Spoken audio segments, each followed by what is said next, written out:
In this video, I'm going to show you how to log into your account with Kiwibank. So let's get started right away. First of all, just go ahead and open up your web browser, and then in the address bar type in kiwibank.co.nz and press enter. You will now be taken into the official website for Kiwibank.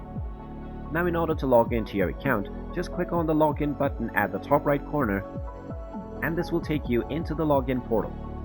Now all you need to do is type in your credentials. So first of all, just type in your access number and then enter your password. After entering both of these, just click on the blue button which says log in to internet banking, and you will be logged into your account with Kiwibank. In case you forgot your access number or your password, you can find the forgot your access number and the forgot your password option underneath the password box. And there you have it. That is how easy it is to log into your account with Kiwibank.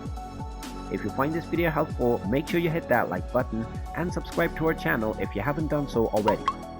Also ring that notification bell to never miss another update from us. Thank you for watching, and I will see you again in the next video.